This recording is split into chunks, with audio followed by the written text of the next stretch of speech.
Pew, pew, pew. Pop, pop, pop. This is terrible. There's too many monsters. Pop, pop, pew. Pop. Do we need flasks? That's what we came for, isn't it? Flask. I found a flask. Don't tell me you've left your thermos back in the spaceship again. No. That's the wrong one. This is not the flask we were looking for. But we're looking for flasks. I found a flask. No, not that one. Pew, pew, pew. There's the Fuzzy Bear thermos. That's what we're after. Oh, well, I haven't found any of them, but there's too many monsters around here. Come on, let's get on the run.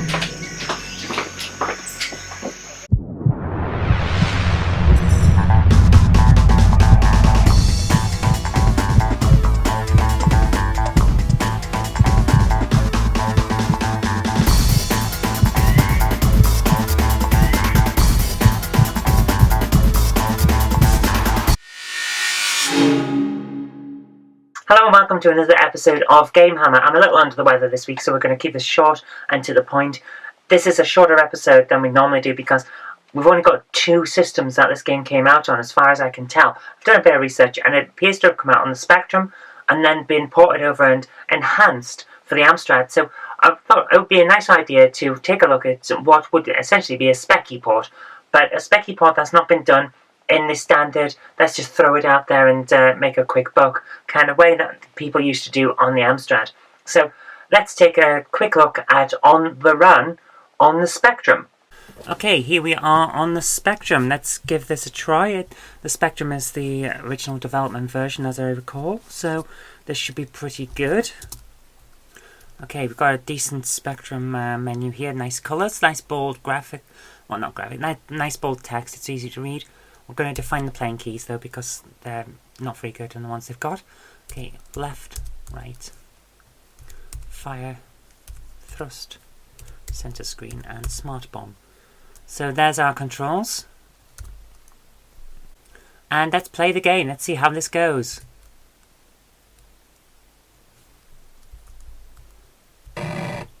Okay, we don't get much sound, do we? Okay, we don't get an awful lot of sound. It's pretty basic on this. Whoa. Yes. We're trying to find various little flasks, and I haven't seen any so far, but there are 300 screens apparently.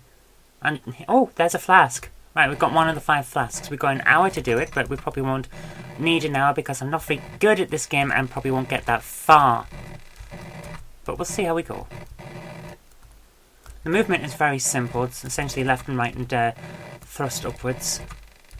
But you'd be surprised how that means that the game is actually very easy to pick up and quick to get a grip on. So, let's see how we go.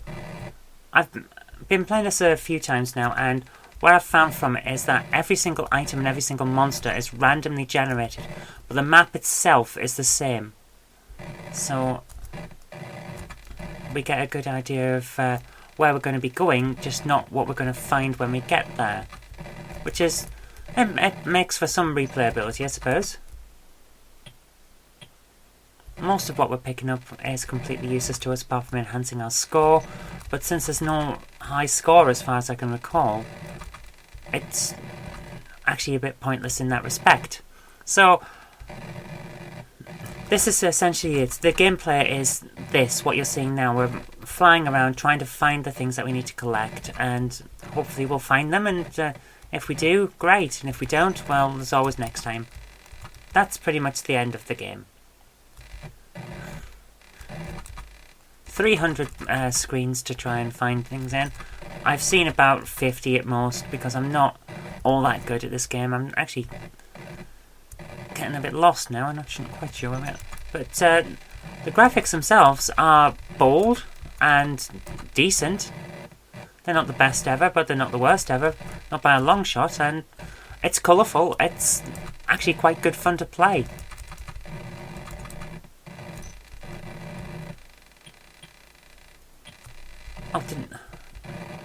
Oh, there's a mushroom. I need to find a mushroom because it'll give us that little bit of health back that we lost. There we go. If we go through this frogs, it'll take us into the next stage, and we can't get back. So it's a good thing that we've checked everything else out before we go through. To see, quick pause there while we go into the next stage. Ah! Some monsters move quicker than others, as you can see. And some will actually zoom in on you and try and kill you. Like that one is there. Whoa! What did I pick up? I should probably center the screen sometimes just to show you where it does. All it does is change which parts of the screen you see. That's it. Centers the screen on you and then you go on from there. But what it actually does is, annoyingly... Oh, see, yeah, we can't go back. So all the screen change does is make it a little bit more difficult to see what's going on in certain areas of the game. So I generally avoid it if I can, because it doesn't really add much to the game. But this is essentially it. The combat is not the best. It's basically fire forward and hope for the best. The monsters do regenerate at times, but not immediately, so it does give you a bit of breathing room. But the monsters themselves are rather interestingly designed. There's a kind of organic feel going on for most of them, which is quite cool in my opinion. I won't pick up this green thing here because it actually just kills you. It takes power off you and that's it. So we're flying around trying to find these things. The flasks could be anywhere. I found 2 in the space of 2 screens before and then none for an entire game. It's all incredibly random, which, like I said, it gives it replay value, but it means that you can't plan anything. You can't learn how it goes and then try and pick more up on your next go than you did before, because it moves them all. Which is annoying as hell sometimes, but what can you do? I'm not going to go down there because we haven't checked all of this area out yet, but we could if we wanted to, because I have a feeling that there aren't any flasks in this particular area. It slows down a little bit when there's too much on the screen, but it's not massively game-breaking when it does it. Oh, I must have picked up Smart Bomb at some point and hadn't noticed. Smart Bombs are good because they'll kill all enemies on screen at once, which is useful if you get in an area where there's a huge amount of them.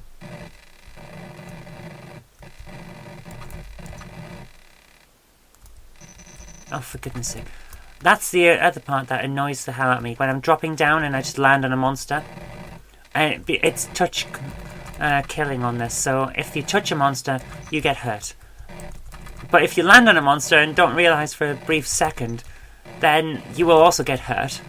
And you have no control over it. There, we've got a lot of monsters around here in this big open space, so let's set off a smart bomb and kill them all. There we go. That was good. And you pick them up. They're also random, just as random as every other item in this entire game. It's really infuriating at times. Oh, for goodness sake. See what I mean? Oh my goodness, we're probably going to die pretty quick. Oh, there's a mushroom, that'll give us some more strength. Ah! I got caught in the scenery and attacked there. That's another problem that this game has. You can die from scenery death, which is annoying. But what can you do? Another smart bomb, hooray! That'll keep us going for a bit. Got a little bit more energy, but not much from those mushrooms.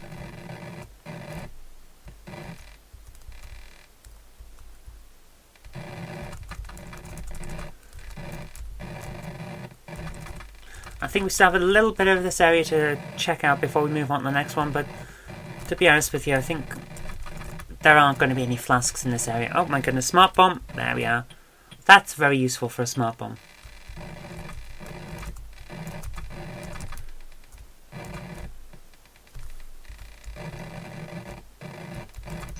Nothing in here, nothing around here. Yeah, it seems pretty clear there are no flasks in this area, so we'll have to move on.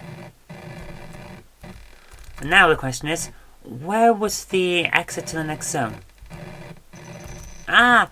I don't think it's going to matter where the exit is because we're not going to get there at this rate. Oh dear, we're getting killed.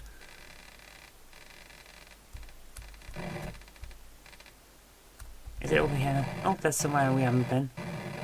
But it's not a flask that we need to pick up, so never mind. And mushroom. Hooray! Which means we haven't checked out part of this area. Oh my goodness. Okay, let's go and check it out. Oh my goodness. It can be quite stressful. There, see, I didn't know he was there. If I had centered the screen, we would have seen him, but I didn't because it just makes it a bit difficult to see things sometimes. So there we are. We collected 1 flask, but we had 53 minutes and 9 seconds left, so we lasted about 7 minutes. That's not bad going, all things considered.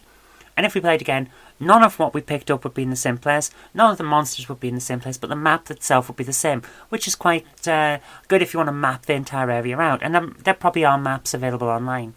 So what we can see from this is that it's quite an interesting game. It's got a set map, but everything else is random. So you start at a certain point, and then the items you've got to collect won't be in the same place every single time, and the monsters won't be in the same place every single time either. So it moves around, and the idea is that it gives extra replayability. I mean, it's a big game already. 300 screens is pretty big for a Spectrum game. But the problem with it is that you can't learn where things are so that you can get better and better at the game. It's very random. You either win or you lose based on the whims of the random number generator, essentially, which is not great. But what can we do? So let's now take a look at the other Z80 machine, the Amstrad CPC, and how it was ported over, and not just done as a standard boring old, let's port it over and make sure it runs and then put it out on tape for like $1.99, that kind of Speccy Port. But instead, let's take it over and enhance it a bit and make it an actual CPC game. So let's take a look at how it works on the Amstrad. Okay, here we are on the Amstrad, and the loading screen is essentially the same. Okay, we're going to define the playing keys again because they're just as not good for me as the Spectrum one was. Yeah, this will work. And again, it's good graphics for good text. It's nice, clearly defined, very nice colours. Pretty similar to the Spectrum colours, so let's see how this goes, because apparently it's been enhanced for the CPC rather than just being a straight Spectrum port. So let's see how it goes. Yes, it's definitely been enhanced graphically. The sounds aren't quite as beepy, and we now get a beep when we... Yeah, it's got more sound and more colour, but it's essentially the same game. So this is a decent way of porting a Spectrum game. It's actually used some of the CPC's enhancements to make the game look and sound and feel a bit better. The animation's still pretty much the same, and I think the character's a bit bigger actually compared to the Spectrum version, but aside from that, it's pretty much the same. It's as before, all of the monsters will be in different places, and all of the items will be in different places compared to the Spectrum because it changes every time. But yeah, the monsters look much nicer. The character himself, he looks alright. I would have put a bit of animation into him, but never mind. But overall, I can't fault this. It's a very good port. And the game itself is actually pretty good fun. It runs quick. Most Spectrum games have a slight slowdown when they're ported to the CPC because essentially the CPC's not been run properly when they're doing it, which you can tell from colour clash and all sorts. But this has been done properly. This is a nice conversion. It would have been nice to see it on the C64 for a comparison with that and see how it would have worked on a non-Z80 chip computer, but we've got what we have. And there's the thing. Notice that we just couldn't get away from that monster. It just followed us. If we'd had a smart bomb, I'd have used it at that point, but we don't. Never mind. Yeah, this is a really nice conversion. I'm impressed. Oh my goodness, I'm getting swamped. Some of these monsters have lost their organic look and feel, though, compared to the Spectrum version. By giving them colours, it makes them look a little bit different. Again, we're not going to pick up that green thing because it will cause problems for us. Now, just centered the screen to give us a bit of an idea of where we are and what's going on. Oh my goodness, we are not going to last as long on this game as we did on the last one because, oh, the monsters are really out to get us today. We found a flask, hooray! So we're doing as well as we did on the Spectrum. Let's see if we can find another flask.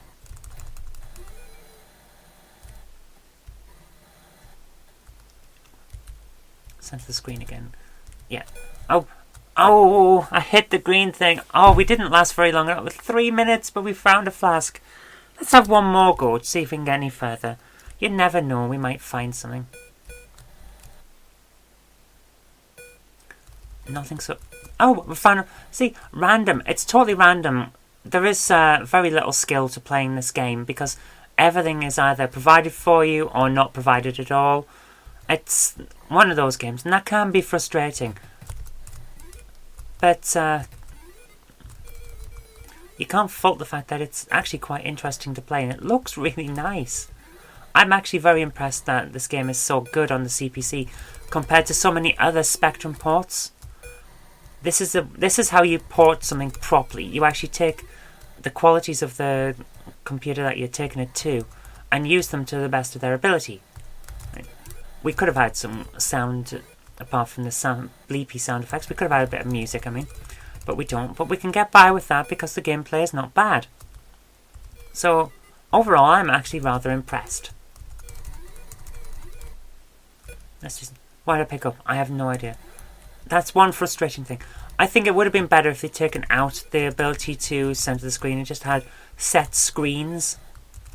It would have required a little bit of map redesign, but I think it would have enhanced the game on both the Amstrad and the Spectrum to have it like that. Because I don't know what I'm walking into.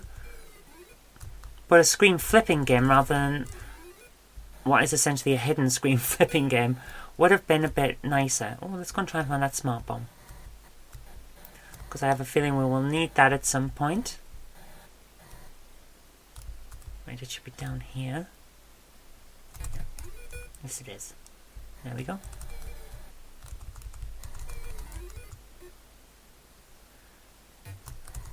Okay, I think we've done everything in this area now. So, let's go back and go into the next zone and see how we do there. Oh! My goodness. Randomly spawned enemy. I'm sure... Did I just avoid all these on the way in? I can't remember now.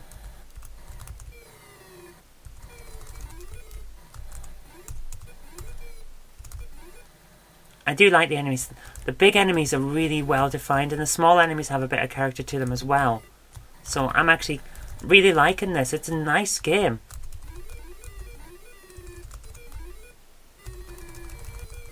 There is that slowdown, however, when lots of things are on the screen. But can't help that, unfortunately. Right, we'll take the smart bombs. Now we've got 2. We're going to be doing alright. We need to find some mushrooms though to get our health back. Ah! Ah! Get out of the way! Get out of the way! Stop trying to kill me, horrible monsters.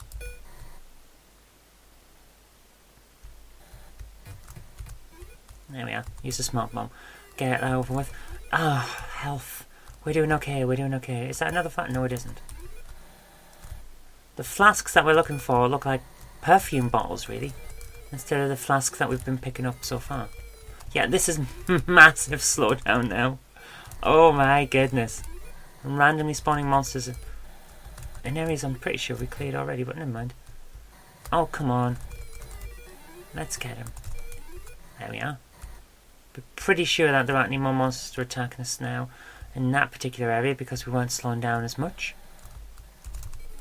Ah! Ah! Annoying monsters. Got him. Haha!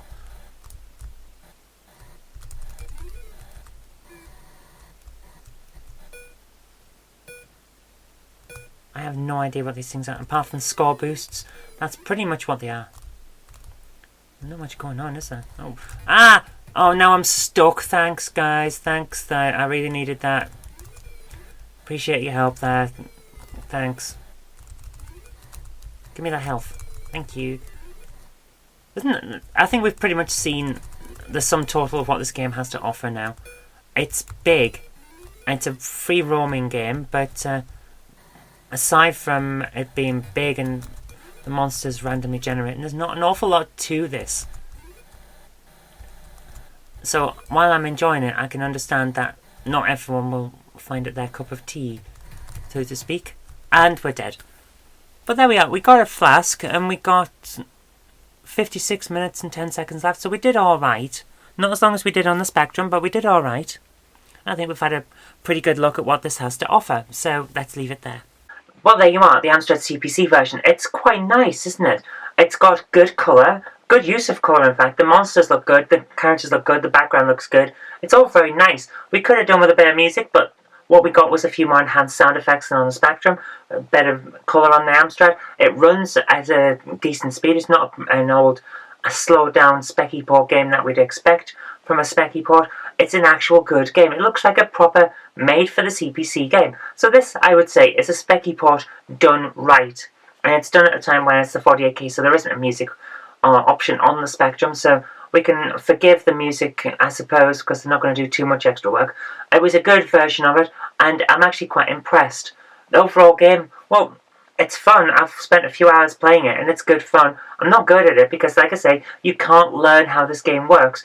It's all random, so there is that on a downside, but then again, it is fun to play, so I can't say too bad about it because it's actually quite good fun. Anyway, that's all I've got time for this week, so thank you very much for watching. I hope you did like this, and if you did, remember to click the like button, share it with your friends so that they can see a good old game too, and do subscribe for future videos because there will be more in the future. But until next time, I'm Kirk-Robinson, you've been watching GameHammer, and I'll see you next time, hopefully when I'm not quite as ill.